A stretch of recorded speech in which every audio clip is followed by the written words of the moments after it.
Hola, hola a todos, ¿cómo están ustedes? Sean bienvenidos nuevamente a nuestro podcast de Mentes Analíticas. Yo soy Juan Ricardo Díaz, psicólogo, y aquí ando con mi amigo Luis. Luis Arocha Mariño, médico psiquiatra y a veces algo más. Sí, hoy Luis, como estábamos comentando, vamos a hablar de un tema bastante delicado, pero de interés para muchas personas, ¿verdad? Lo hemos conversado anteriormente. Y por cuestiones de, ¿cómo dice? Para que no nos tilden por ahí en las redes de que no vayan a cancelar por el tema, porque hay unas palabras que no se pueden decir, sobre todo en la plataforma de YouTube. Vamos a decir personas que deciden dejar su existencia en el plano terrenal. Ustedes Exacto. entienden a lo que estamos haciendo referencia, Y ¿verdad? que lo deciden unilateralmente, ¿no? Sí. Sí, O sí. como le decía el presidente venezolano, un autobeso. Exacto, sí, sí, sí, Carlos Andrés sí. Pérez. Mira, bueno, pero ¿qué crees tú como médico psiquiatra, cuando piensas en esas decisiones de la persona, qué es lo primero que se te viene a la mente? Bueno, lo primero que se me viene a la mente es que intentar eso contra uno mismo y tener éxito, o sea, lograrlo, es la última decisión que puedes tomar en la vida. Una de las características interesantes e importantes de la vida es que nosotros podemos tomar decisiones en cualquier instante, incluso cambiar las decisiones que hemos tomado. De hecho, eso es lo que nos permite vivir cada vez mejor y mejor. Por lo tanto, tomar la decisión de finiquitar nuestra pasantía por la vida es la última decisión.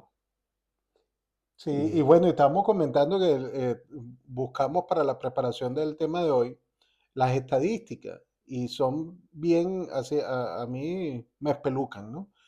Resulta ser que la tasa promedio de personas que atentan contra sí mismos y lo logran, este, es de, ¿cuánto fue que te dije? Casi 50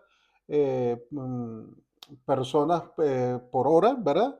Diariamente. Es decir, que durante el transcurso de este programa que vas a estar viendo hoy, por lo menos 50 personas van a perder la vida por decisión propia. O sea, que eso espero que llame a la reflexión de lo importante que es hablar de este tema en la familia, en las amistades. sí, que es un tema que no hay que escurrir, ¿no? Una de las cosas que a mí me preocupa, Juan, precisamente, es ese hecho de que términos que son tan importantes sean clausurados, creo que le dicen ahora, ¿no? Ujú, cancelados, ¿no? Sean cancelados y por lo tanto le restamos como importancia, como lo escondemos, ¿no? Como meterlo debajo de la alfombra, ¿no? Y cosa que es muy peligrosa, tan peligrosa como cuando abusamos de un término, ¿no? Cuando, por ejemplo, puede servir para incitar a las personas a hacer algo, ¿no? Ese equilibrio entre lo que puede ser la incitación a hacer algo y por otra parte tomar medidas preventivas o medidas promotoras de salud que faciliten que uno pueda vivir con plenitud en la vida es un dilema que es interesante de conversar, ¿no? Y particularmente en un tema como este, que, como decimos, es la última decisión que vas a tomar en tu vida. Por lo tanto, hay que pensarlo bien, ¿no? Bueno, tú como médico te pregunto las posibles razones biológicas por la cual una persona puede ser, eh, ¿cómo se dice? Predominante, no, o sea, que se inclina Que se hacia... inclina, sí. Sí, se han identificado, por ejemplo, factores genéticos, Juan. Se han Ujú. identificado factores genéticos que indican no una razón definitiva, pero sí una tendencia, una facilitación. Por ejemplo, no hace mucho que viendo un caso que me llegó, yo le sugerí hacerse una secuenciación genética, ¿no? Pero un poco identificar factores genéticos, porque era una persona que tenía precisamente características depresivas que se presentaban digamos, sin mucha provocación externa, ¿no? Sino que se presentaban periódicamente y había en la familia antecedentes de de también autólisis, como le decimos profesionalmente hablando, ¿no? Eh, Sin embargo, bueno, no logró hacerse este examen porque la persona lamentablemente Mm. falleció y tomó su decisión pues en un momento, quizás en un momento venía de una discusión y tal, ¿no? Y se le En un respeta. momento, sí, por eso ese es uno de los aspectos importantes a cuidar, fíjate, el impulso, ¿no? Cuando Bueno, yo lo que le... estamos diciendo los hombres y las mujeres, ¿no? De la Exacto. impulsividad. Exacto, tú lo mencionabas con respecto a que esa impulsividad que es mayor en el hombre que en la mujer, es algo que está correlacionado con el tipo de características bioquímicas, particularmente endocrinológicas, del varón y de la hembra, ¿no? Mm. Esa asociación donde hace que creo que la relación es 4-1, ¿no? 4-1 4-1. de intentos de eliminación, autoeliminación en varones sobre hembras, ¿no? Es Y, impresionante. Bueno, y también nos falta el factor de balance de los neurotransmisores, sobre todo la serotonina, que ya han habido muchísimos estudios que demuestran que las personas que tienen estas tendencias tienden a tener un desbalance fuerte en estos sí, hay neurotransmisores. muchos estudios que se han hecho desde hace muchos años. Yo recuerdo en la fase en que yo estaba trabajaba en investigación en ese nivel bioquímico, el nivel de bioquímica y metabolismo. eh, Había estudios, por ejemplo, incluso de líquido cefalorraquídeo Mm. y cómo los precursores de serotonina estaban disminuidos en las personas que tenían ideación suicida. Mm. Por allá, por los años 70, 80 del siglo pasado, se publicaron una serie de artículos que mostraban esa diferencia. Aquellas personas con ideación de autodestructiva tenían unos niveles menores de precursores de serotonina. Mm. Por supuesto, la serotonina es el camino bioquímico mediante el cual se expresa una inclinación genética, ¿no? Una inclinación genética se expresa bioquímicamente, ¿no? Es el primer elemento dentro de los niveles de complejidad que nos conforman, es como la primera señal, ¿no? La señal bioquímica, ¿no? Que se traduce en el nivel clínico, en el nivel de comportamiento, se traduce como un desprecio de sí mismo y un desprecio de la vida, ¿no? Sí, pero ya vamos a entrar en el factor psicológico, pero antes de movernos ahí, porque me recuerda lo que conversamos en podcasts anteriores ¿Mm? sobre la epigenética, Ujú. esa predisposición genética, pero también biológica que podemos traer inclusive en el ADN, ¿no? Pero sabes que también recuerdo los casos que yo he atendido de personas con neurofeedback, donde tú le haces el Ajá, mapeo cerebral y no por casualidad las personas que presentan estas tendencias tienen el lóbulo frontal izquierdo enlentecido, si se quiere, y eso hace que tú veas la vida diferente. Es como más en blanco y negro, más triste, más sombría, y es que el cerebro lo manifiesta. Es claro. interesantísimo eso, Sí, ¿no? sí. Y Entonces, fíjate que eso está mediado por el equilibrio dopamina-serotonina, mm, ¿no? Que muchas veces en muchos estudios se independizan una de la otra cosa, pero que cuando tú interconectas los distintos neurotransmisores y tienes un modelo de un poco como una especie de seesaw, de sub y baja, ¿no? Una especie de sub y baja donde ese equilibrio es muy importante. Por ejemplo, suele haber en esos casos que estás describiendo de lentecimiento de hemisferio izquierdo, prefrontal sobre todo, hay una disminución de la actividad de los núcleos de dopamina, mm, particularmente el que llaman A5, que es uno de los núcleos que está en la base del cerebro, pero que envía sus ramas, sus conexiones las envía al prefrontal y es el que mantiene la actividad del prefrontal. Eso está mediado por la dopamina, pero la serotonina frena o activa según digamos, el nivel en que se encuentra, inhibe o reactiva al sistema dopaminérgico. Por eso es que es un mecanismo complejo, podríamos decir, de causalidad en red, ¿no? Mm, Y fíjate, por ejemplo, la mayoría de los pacientes, cuando los tratamos simultáneamente estimulando dopamina y estimulando serotonina, cambian su manera de pensar. Y es allí lo importante, porque al cambiar la manera de pensar, cambias tu relación con las ideas de autodestrucción. Bueno, fíjate que en el caso del entrenamiento cerebral con el uso del neurofeedback pasa un fenómeno bastante similar por al tú cambiarle la forma de activación desde el punto de vista eléctrico, ¿verdad? De la electricidad del cerebro, necesariamente cambia la química, porque Claro. una cosa altera la otra, ¿no?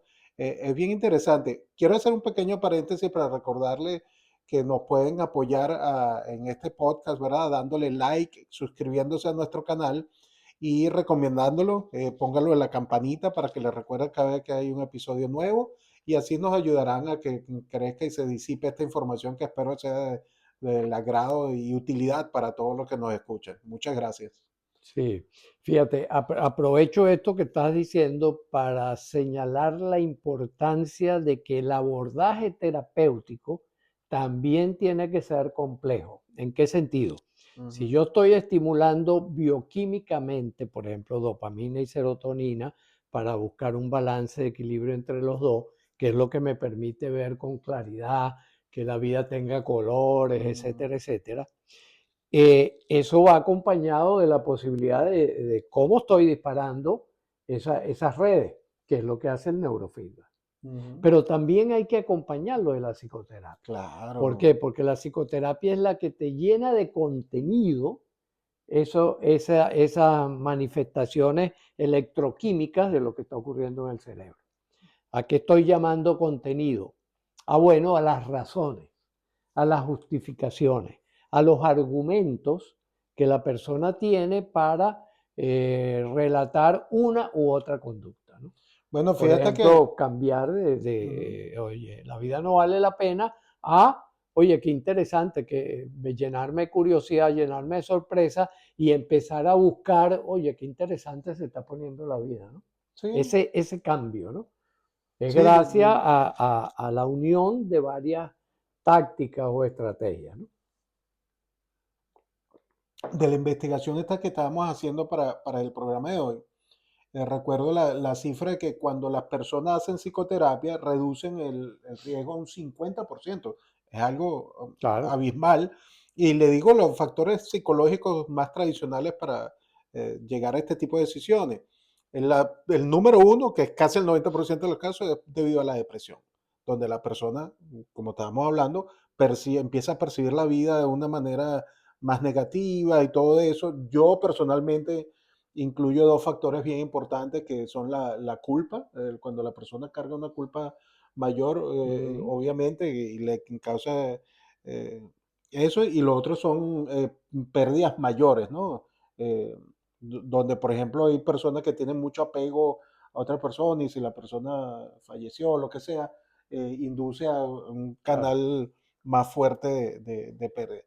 Pero obviamente la persona está triste, entonces ahí ayuda a comenzar, podemos crear una lista, Luis, a ver qué te parece a ti, de síntomas que hay que prestarle atención a la persona cuando tú dices, mira, esta persona puede estar en riesgo, ¿no? Ujú, ¿Cuáles son esos síntomas que presenta?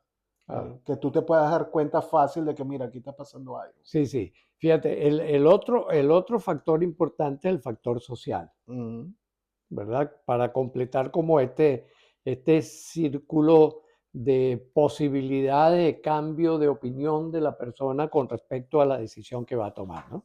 ujú. Y allí una de las primeras manifestaciones es precisamente el corte de lo social.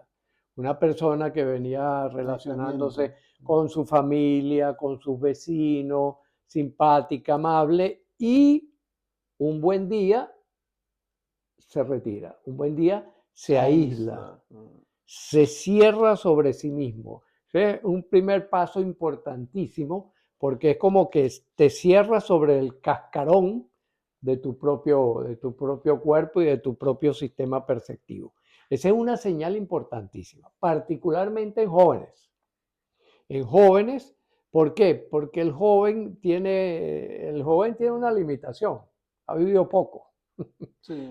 Entonces él cree que la vida es lo que él ha vivido.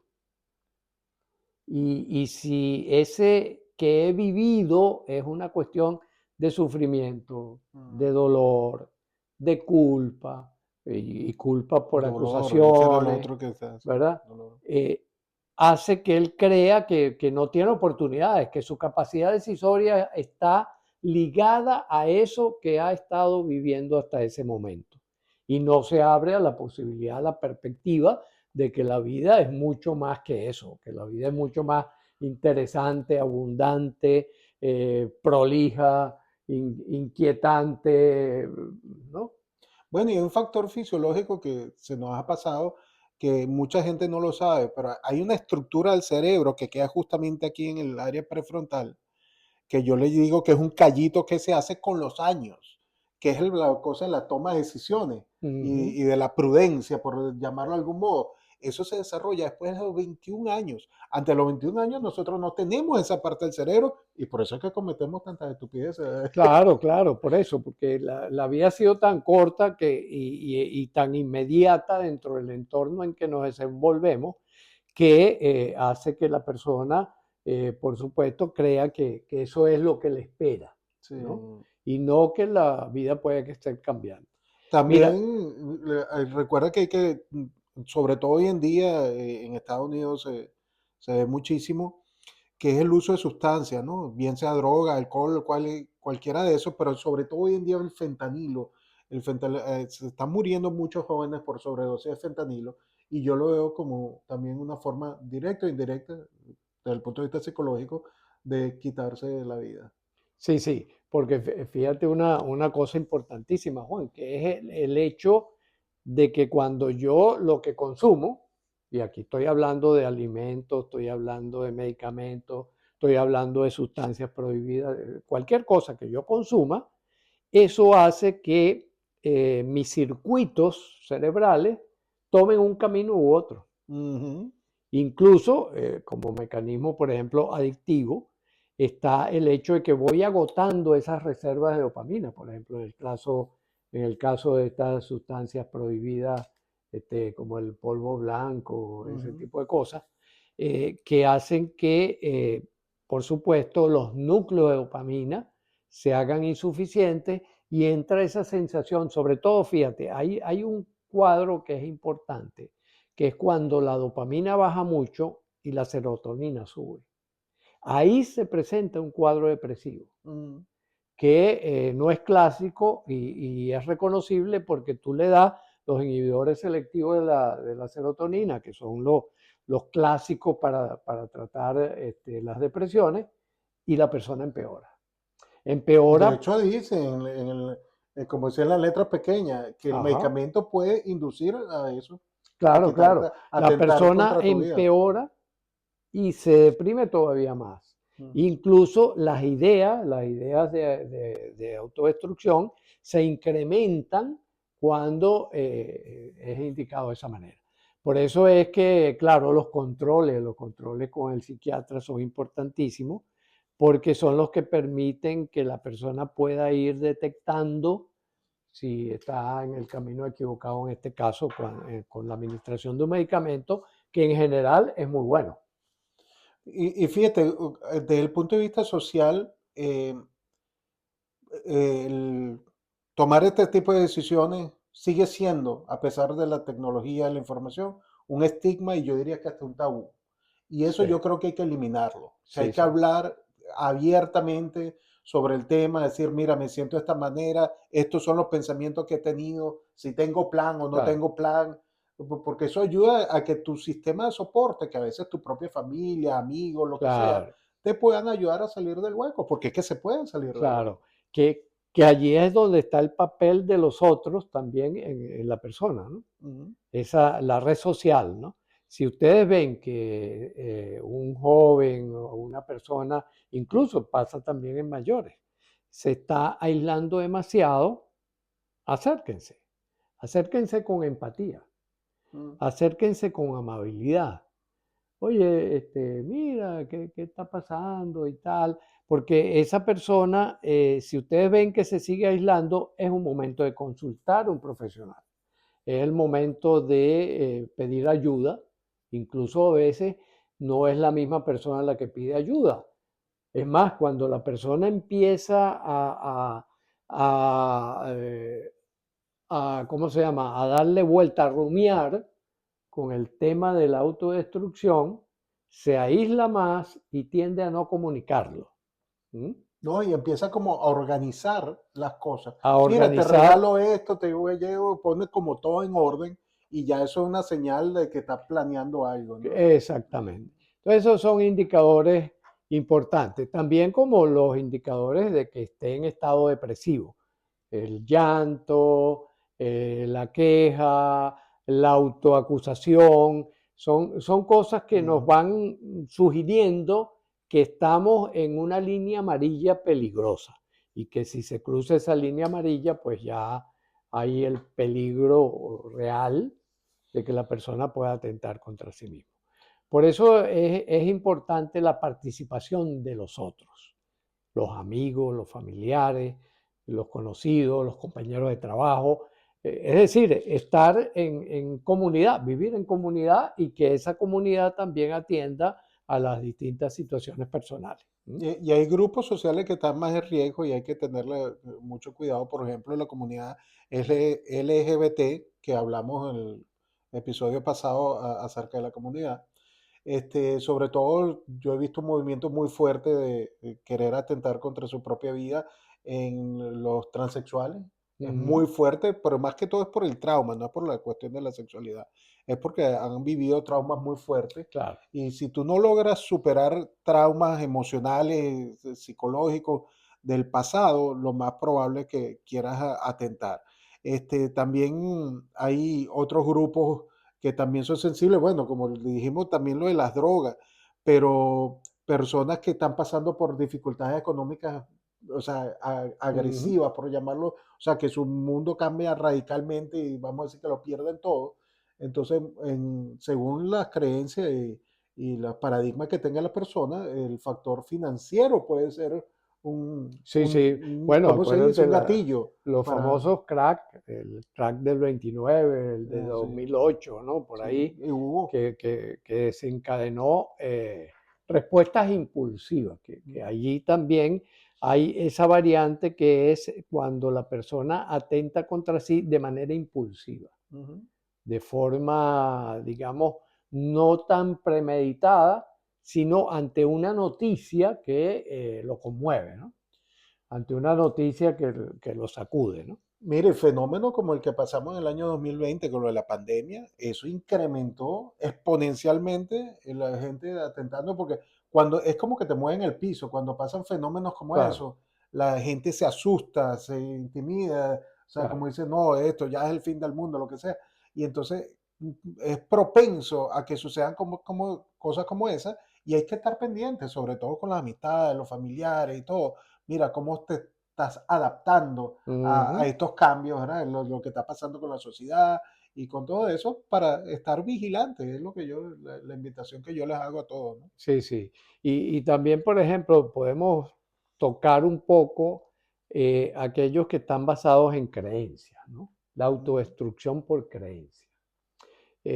Clásicamente, por ejemplo, el harakiri de los japoneses, Sí. que obedece o obedecía, no sé si todavía alguno lo practicará, a una cuestión de prestigio y De honor. dignidad, de honor, que tenía que ver con un contexto social. Igual Hay un valle en los Japón, ¿tú sabías kamikazes, ¿no? eso? Los kamikazes, la Los misma, sí, kamikazes. él viene de la misma idea cultural y ellos tienen un valle, no sé si es en Tokio, pero sé que es en Japón, donde ellos van y respetan y casi que hasta veneran y van y cometen el acto allí y ahí se quedan Ujú. y nadie los toca. Es una cosa, de hecho hay hasta una película de eso, Ajá. impresionante, que es muy dark, ¿cómo se dice? Muy, como muy oscura, porque es un tema muy delicado y todo eso, pero te deja saber que culturalmente son otras cosas. O sea, claro, claro. el japonés no ve eso como lo vemos nosotros. Exacto, sí, no lo ve como igual, por ejemplo, grupos, sectas ¿cómo se llama? Realizado su autodestrucción En en masa, grupos, sí. en masa, eh, teniéndose ¿Tú a recuerdas el diversos. de Waco, Texas? Eso fue famosísimo. Sí, Era sí, un sí, loco sí. ahí que, bueno, no sé qué le... Exacto. Y los estaba pensando también en lo de Guayana, ¿no? Ah, Aquellos que también. también se envenenaron en grupo por unas razones X y otros que lo hicieron también porque supuestamente se iban a montar en un cometa que venía pasando. Es decir, los seres humanos tenemos una capacidad inventiva extraordinaria para justificar nuestros comportamientos, ¿no? Y el riesgo, precisamente la autodestrucción, es como decía al comienzo, el hecho de que ya es una decisión que tú no puedes echar para atrás. Ya es Mm, una decisión de que, por lo menos en este plano, ya no estás presente, ¿no? sí, sí. Mientras que cualquier otra decisión, pues recordemos, las podemos cambiar en cualquier momento. Menos eso. Sí, menos esa. Esa es la única decisión que uno puede decir, no puedo revertirla. Cualquier otra, si uno encuentra una forma en que descubre en la amplitud de posibilidades de la vida que puede salir de una situación X, por ejemplo, eso, los que se arruinaron y se lanzaron en el año 29, se lanzaban de los balcones y tal, mientras que otros se arruinaron, tuvieron la paciencia de esperar, pasaron un tiempo muy mal y después se recuperaron de tal Mm, manera y pasaron a formas de vida mucho más disfrutables, mucho más amables, ¿no? Ese es yo diría que ese es un mensaje importante. Siempre hay posibilidades mientras estemos vivos. Al- bueno, y para eso yo creo que entonces ya hay que como empezar a dar las posibles soluciones. O sea, el primer paso, estar vigilantes de las personas que presentan estos síntomas, ¿verdad? Que ya mencionamos, pero entonces, ¿qué se hace después? ¿No? ah, Yo obviamente como psicólogo te voy a decir obligatoriamente psicoterapia a esa persona para que lo ayuden a ver la perspectiva, a cambiarle el reencuadre, cómo está percibiendo la vida en ese momento y el manejo de creencias e ideas, obviamente con la ayuda de los psiquiatras, la parte del medicamento, que en ese momento ayuda muchísimo, no quiere decir que va a resolver el problema del todo, pero junto con la psicoterapia integrada y otras técnicas, ¿verdad? Como estamos hablando ahorita del MDR, el neurofeedback, spotting, hay tantas cosas que se utilizan hoy en día, tecnología, el mismo PNL tiene unos protocolos bien interesantes para sacar a la gente de esos espacios mentales, ¿verdad? sí, donde el foco está reducido Mm, únicamente y eso es importante porque el foco mental es lo que nos permite descubrir hasta dónde hay cosas. Si nosotros tenemos un foco muy reducido, ¿no? Yo soy culpable, no vale la pena vivir y tal, estoy ahí entubado, ¿no?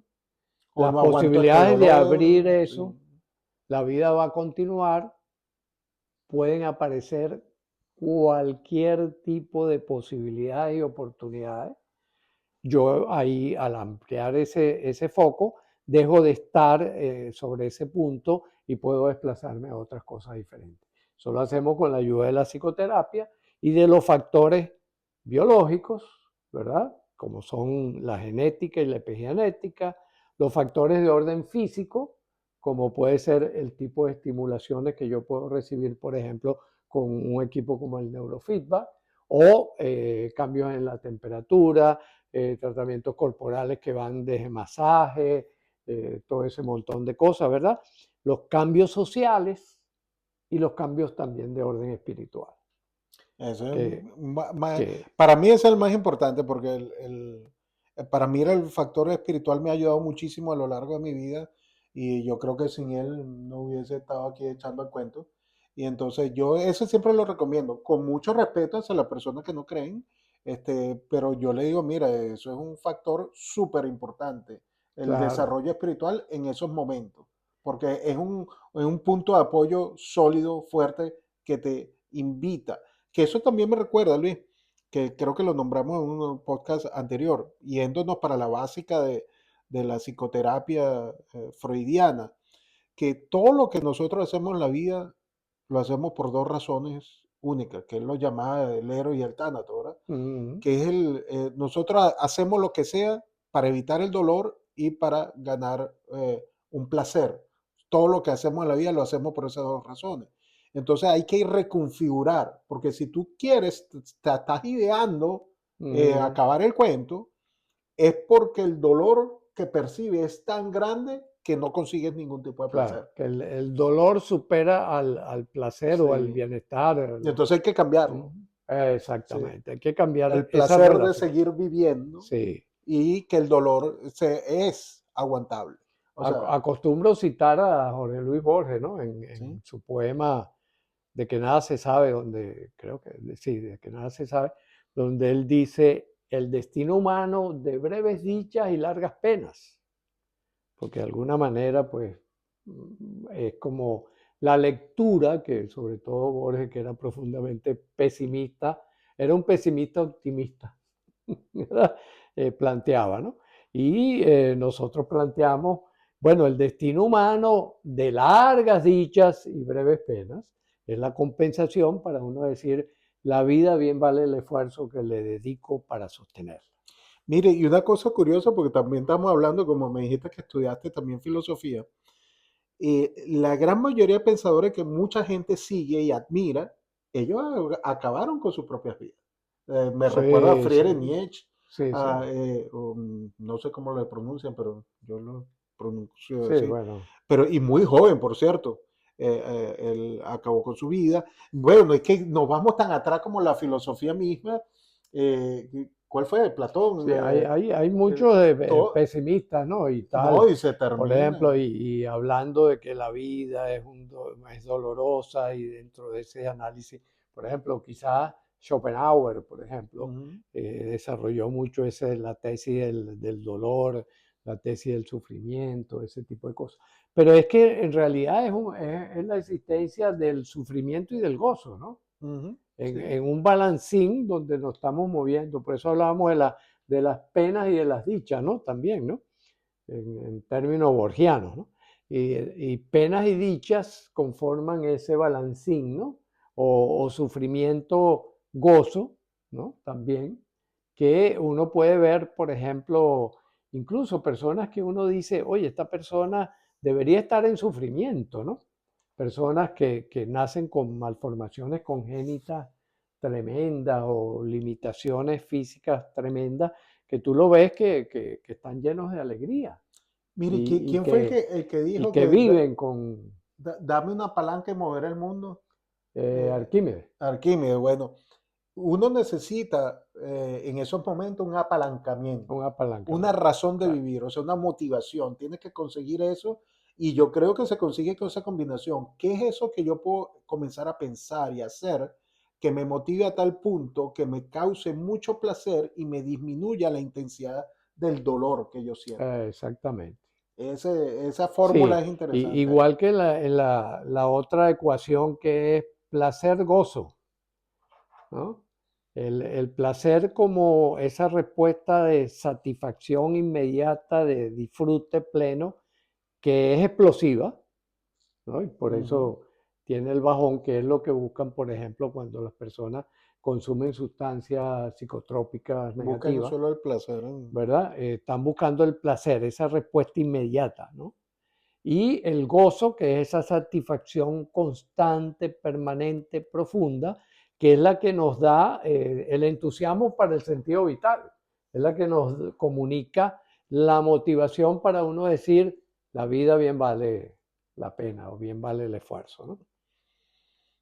Sí, es como comenzar justamente como en esos momentos se puede percibir la vida como yo lo decía en blanco y negro, empezar a darle esos matices de colores y a veces no tiene que ser nada complicado, pueden ser cosas pequeñitas, como mira, recuerda qué es lo que a ti te gustaba de niño hacer que te llenaba la vida de gozo. Mira, me Exacto. gusta, no sé, las plantas, a plantar algo, me gusta cocinar, empiezo a cocinar, y en sí, ponerte en contacto con eso que mueve el alma, ¿no? exacto. Y a partir de, por ejemplo, de las sensaciones. Pues las sensaciones son como el marco que nos impulsa para alimentarlo con nuestras especulaciones. Ujú, Y fíjate, por ejemplo, uno de los recursos que tú mencionaste, la PNL, ¿verdad? Uno de los recursos interesantes que viene precisamente de la PNL es que uno se pueda reconectar con esas experiencias. Por ejemplo, cuando tú le dices a una persona, oye, ¿cuándo fue la última vez o una de las últimas veces en que sentiste una sensación muy agradable? La persona dice, no, no me acuerdo. Ah, no te acuerdas. Fíjate, a ver, busca un poquito con calma, respira abdominalmente y empieza a llegar a algo que tenía por allá en un rincón escondido. Y dice, ah, bueno, me acuerdo, por ejemplo, recuerdo un caso que me dijo cuando nació mi primer hijo. Y cuando me dijo cuando nació mi primer hijo, y yo vi que su cara se iluminaba, pues, que es la ujú. característica de alguien que está bien. Tú ves que la cara está iluminada, brillan los ojos, hay un colorcito y un brillo particular en el rostro que tú dices, esta persona está reencontrándose con ese momento, ¿no? Y, bueno, y en ese momento, ¿tú recuerdas a qué olía ese bebé? Y la persona entonces empieza a enriquecer el conjunto de sensaciones que tuvo en ese instante y los reproduce. Allí, por ejemplo, en PNL se utiliza mucho el mecanismo de anclar esa experiencia, ¿no? Es decir, de fijarla sensorialmente de alguna manera, puede ser con un toque, puede ser con una palabra, puede ser con un sonido, o puede Una ser también canción, con con lo una que sea. imagen, con una canción, por Sí. ejemplo. Las canciones contribuyen mucho a fijar y seguir por allí hilando esas experiencias para reactivar la experiencia que la persona tiene cuando está en satisfacción. Porque yo creo que no hay nadie sobre la tierra que no haya tenido momentos de satisfacción. Claro, por favor. O No, citando al mismo Borges, perdona que te robe un poquito, ujú, este, citando al mismo Borges, nadie sabrá si fue feliz o no hasta el mismo instante de su muerte. sí. Pero fíjate, usando también el PNL se basa muchísimo en los sentidos, ¿no? En los cinco sentidos, aunque las mujeres tienen seis. Pero en los cinco sentidos, entonces hay un ejercicio que es muy fácil y yo invito a la gente que lo haga, que lo pruebe ahorita, porque te ancla en el momento, donde tú te sientas tranquilito, haces un par de respiraciones, volteas alrededor, observando todo lo que te rodea y cierra los ojos. Entonces, con los ojos cerrados, vas a pensar en cinco cosas que viste, luego cuatro cosas que puedes escuchar en el momento, luego tres cosas que puedes tocar de las que vistes, dos cosas que puedes oler y una cosa que puedes darte el gusto, o sea, saborearlo. Entonces, ¿qué estás haciendo ahí? Cinco activaciones de los cinco Mm, sentidos.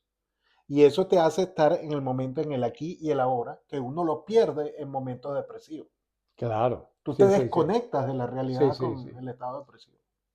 Sí, de hecho, en estado depresivo como tal, hay un cambio en las sensaciones Ujú, y cambios en la manera, por ejemplo, es muy frecuente que las personas te digan, es que todo adquirió como una niebla gris, los colores se hacen opacos, van ujú. perdiendo. Y cuando la gente se recupera, dice, wow, están volviendo los colores, los sonidos suenan mejor.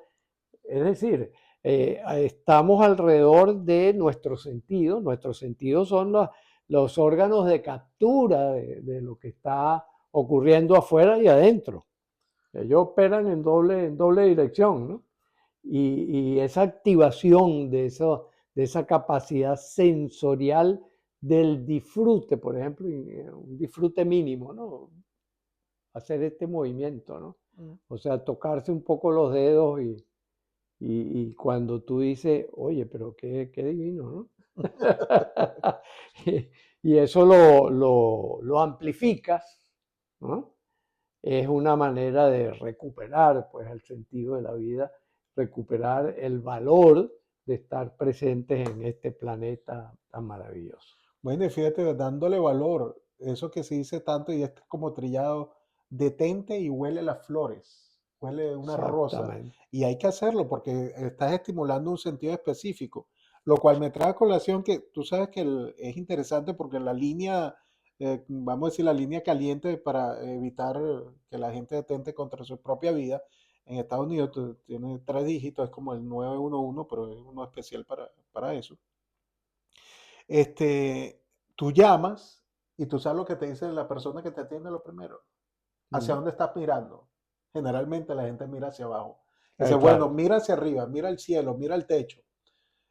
Cambia la postura de tu cuerpo, echa los hombros hacia atrás. Todo eso es PNL. Claro. Y entonces, y lo están usando hoy en día.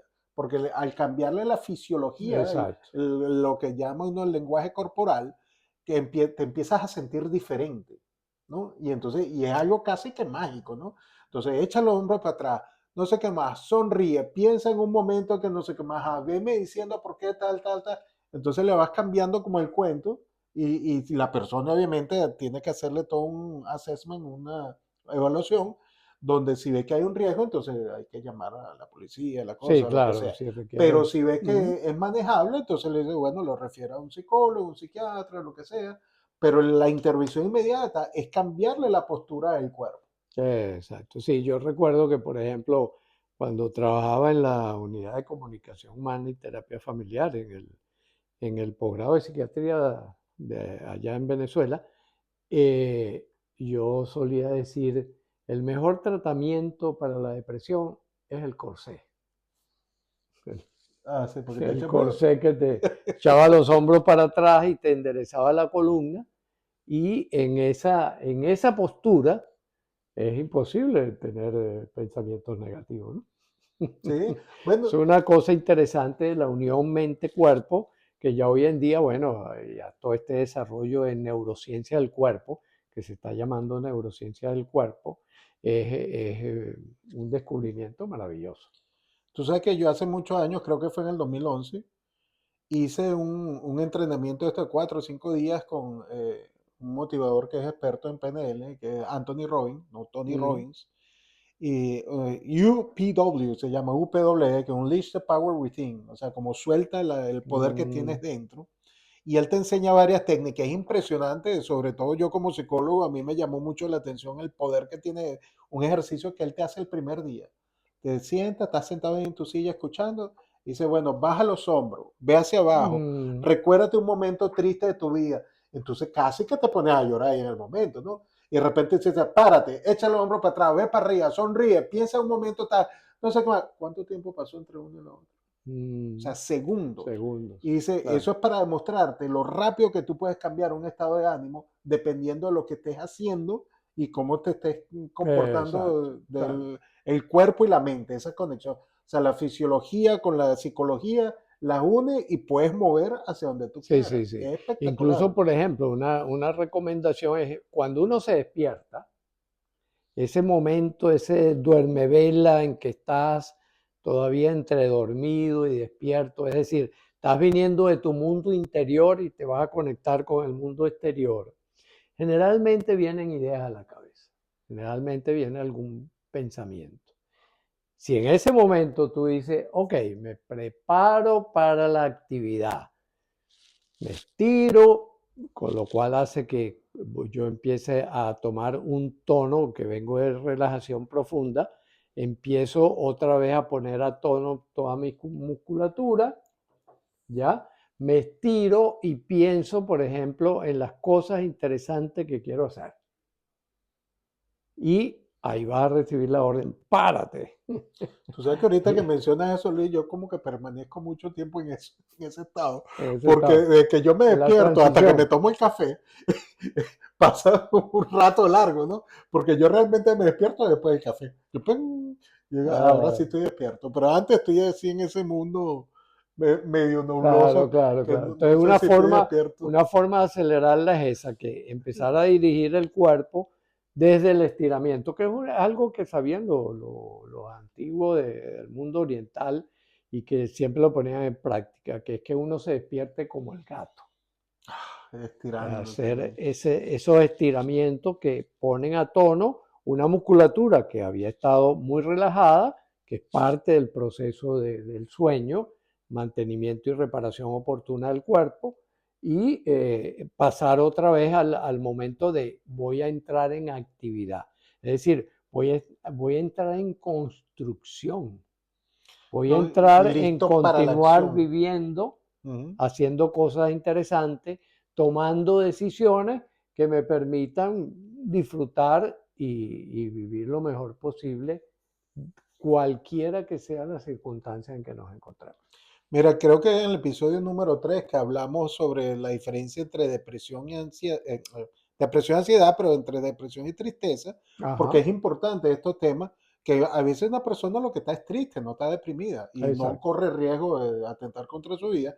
Entonces es importante saber diferenciarlo y los invitamos a que vean ese episodio si no lo han visto todavía, para que aprendan a reconocer la diferencia entre depresión y tristeza. Para despedirnos, bueno, espero que haya sido de su agrado y de utilidad el programa del día de hoy.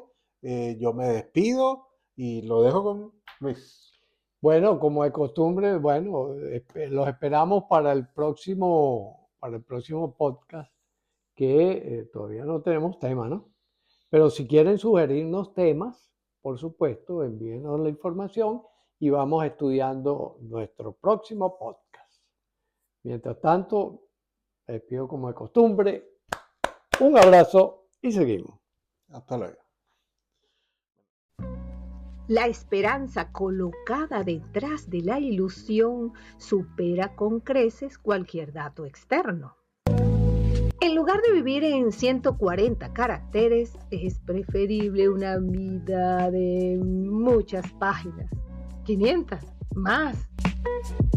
Si confundes el menú con la comida, difícilmente te alimentarás. La vida es un disparo. Tiene principio y fin, trayectoria y desenvolvimiento. El cerebro funciona como ciertas máquinas. Si usted da un toque, tendrá un efecto. Si deja el dedo pegado, tendrá otro muy diferente. Pensar es identificar y atar cabos sueltos. ¿Para qué sirve un semáforo? Detente a pensar. En los momentos más difíciles es cuando más cordura se requiere. Cordura es conducir en direcciones claras y precisas nuestros impulsos básicos.